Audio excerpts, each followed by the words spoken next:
Guys, of course our cities are sinking. How could they not? Too many people in an area utilizing resources that, for the most part, cannot be replenished fast enough to basically maintain the gigantic population of some of the cities. Also, think of the weight of all those buildings on the land, that the small pocket of land, right? I mean, think about that also, guys, right? The weight of those buildings themselves would cause all the actual sedimentary layers to basically just compact, right? They would. It's too much weight. Now, the finite resources are our fault, though. Okay, straight up, that's it. They're our fault. Too many people, not enough resources. We're also creating pockets under the earth by basically extracting groundwater, oil, natural gases. Even, guys, all of these things are basically creating pockets. Basically, micro sinkholes, let's call them, depending on how much groundwater is being extracted from one area, at least, right? We are in fact creating sinkholes underneath the earth, pretty much based off of the subsurface pressure we're destroying, guys. But all right, let's go ahead and jump into this immediately. Let's see where this is going. I'm guessing, based on the title here, we're going to get into land subsidence, because that's basically what this is. It happens. It's been happening. There are many cities that are basically underneath the water currently, right? Around the world, that have been underwater for about 1,000 years or more at times, guys. I think all these cities are going to fall into the ocean. What can we do to stop it? Nothing. Too late, probably, guys, personally. But either way, name of the video is why U.S. cities are sinking and how much will it cost to stop them. It would probably cost people to just move. The reality, right? Slow down, let the earth kind of replenish itself instead of utilizing every single bit of natural resources exclusively to fund a meaningless city. This is a suggestion via Discord. Let's go and check this out immediately. The land below many major U.S. cities is sinking. Regions of the Atlantic coast could be sinking by up to 5 millimeters annually. This phenomenon, known as land subsidence, where land is sinking, impacts the oil-rich Gulf Coast, the agricultural hub of California, and many other places across the U.S. So basically all the places that utilize the most natural resources. Okay.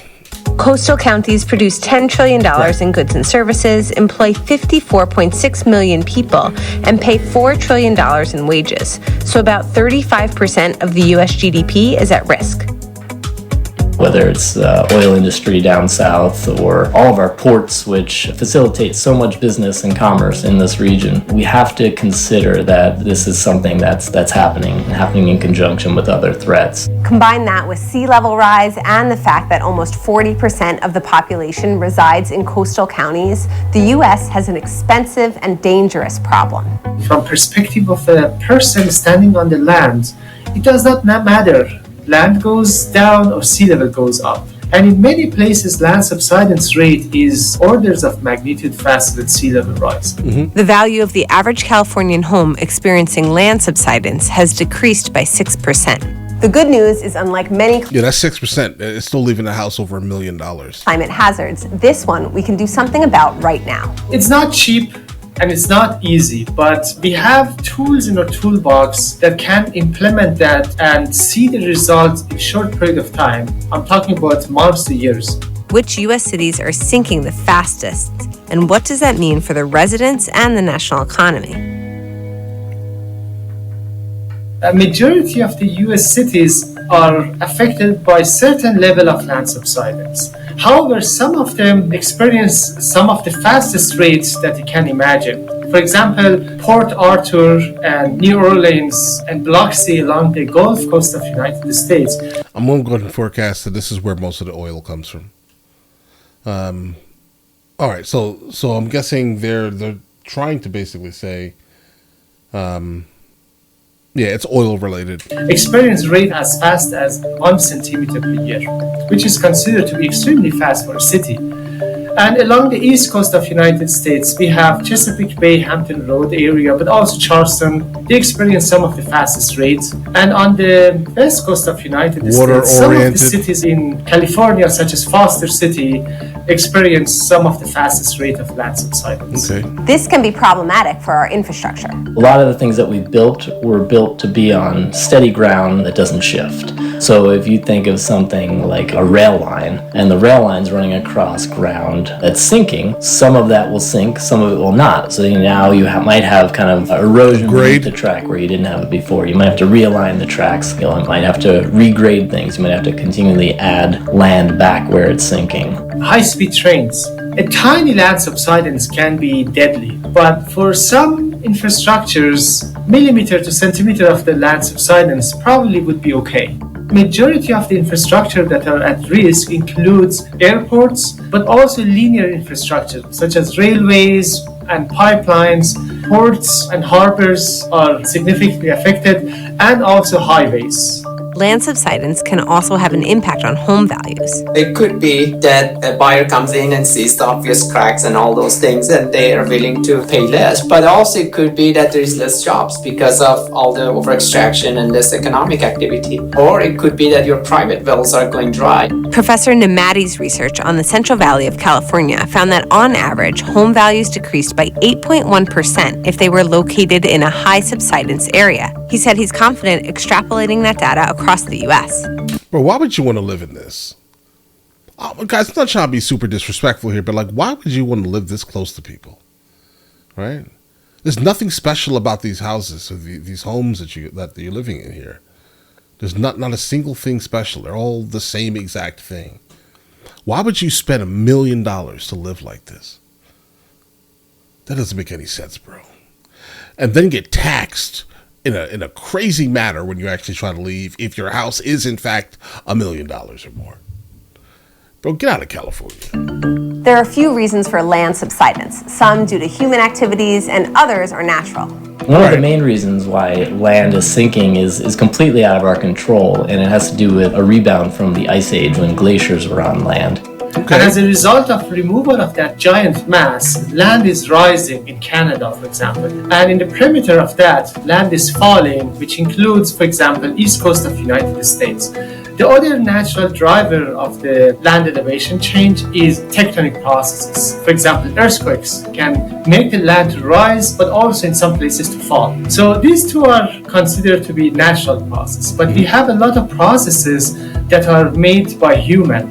The other reasons relate to how we've developed our cities. Land is being compacted because we're removing groundwater. We use groundwater to drink and for other purposes. And yeah, guys, there was like almost no way that the answer to the question could be any different than this, because that's just the reality of the situation here, guys. I mean, we're not going to change it, so I would just say leave, right? I mean, let off some of the weight of these cities, but obviously, these buildings weigh a lot more than us.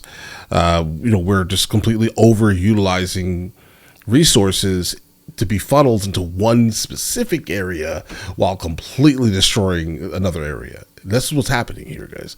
Our groundwater extraction and natural gas extraction, oil extraction, it's wrecking the coasts for sure. And it's been doing that for many years. This is not like a new situation. As we take water out from the land, the space beneath it becomes compact because we've built on top of it. Another reason why land is sinking is because we put very heavy things like buildings on land, and that's starting to compact as well. The infrastructure we've built on this unstable land is at risk. The infrastructure that's at risk is also, in some ways, the infrastructure that's causing the problem. Heavy buildings, heavy systems at ports, even rail. These are the infrastructure that is weighing down the land in some cases. It's also the infrastructure that's necessary to keep a region thriving and the thing you need to protect. And unfortunately, our airports are built on fill and are sinking. So it's something that we have to really take seriously, knowing that airports and other critical infrastructure like hospitals and roadways are sinking.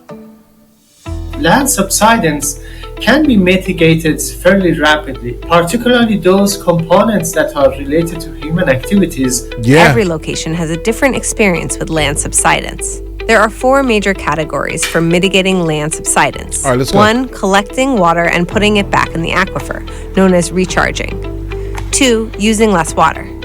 3, borrowing water from a neighbor. And 4, climate migration. As aquifers are depleted, land subsides. So if we recharge them, put water back under the ground, aquifers would stop from subsiding or even rise. As a result of that, land subsidence can slow down or completely stop. This can be helpful for solving other climate issues too. We can use the water that we have during, for example, wet seasons through flood, collect that and treat that and inject that under the ground and replenish aquifers and keep that water for the rainy days. This case would be our drought years. These kinds of projects can be some of the most expensive in California, for example. It costs somewhere between $250 per acre feet of recharge to $1,500 per acre feet of recharge. So you see that huge, and then the median was about, I think, $400 per acre feet of recharge per year. So $400, that's on the median side. However, managed aquifer recharge is more affordable than other above-ground reservoir solutions, which can... Guys, my question here is, I see you trying to kind of cheap out in this situation, but it's either you pay to do this or you lose your city. So, I mean, which one is going to be worth more in the long run? Either you lose your city completely or you pay to do this. can cost between 2 to 5 times more. It has other benefits too. Managed aquifer recharge is not affected by surface pollution. Water that is underground is not going to evaporate, and water underground would purify itself. When it flows through the porous spaces, the quality increases. He also suggests using less water or borrowing water from a neighboring city or municipality, though that might be tricky in locations like the West where multiple communities rely on a limited water source like the Colorado River. Lastly, communities can consider climate migration strategies where they move away from or stop building on land dealing with these issues. Local governments, local industries. Yeah, that's the way to go. But if you're coming from California, please keep your California nonsense in California. We don't want it. We don't need the United States of America to turn it into one big Skid Row and Figueroa Street.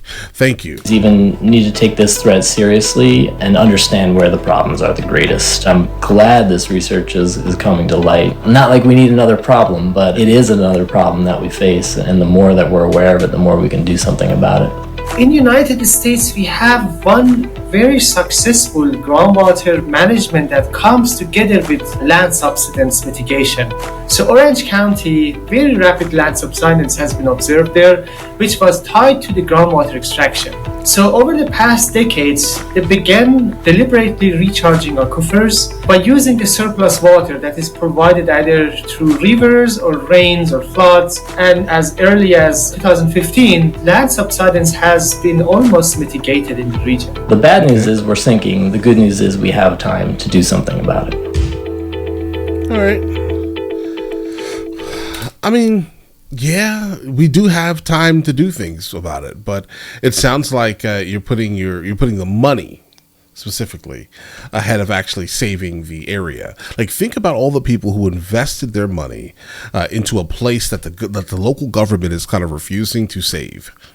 Right, you save you spend your last hard-earned money with a $200,000 or $400,000 down payment on some nonsense California house that looks the same as your neighbor's, let's say, right? And then you find out that your local town is like, you know what? I'm not going to pay to fix that. Come on, guys. All right, yeah, you can fix a lot of these issues, but a lot of people are just going to have to leave these major cities. Right? Stop utilizing this resource because you're literally destroying the cities, right? You're destroying our entire coastline, right? That's the reality, yes. But anyway, listen, you guys all have an absolutely amazing day. Enjoy your day thoroughly. Guys, before we go, are you guys subscribed to the other channels? Logical Movie Reviews with Mr. L. Boyd along with Mr. L. Boyd Music. Both are found in the description. Check it out.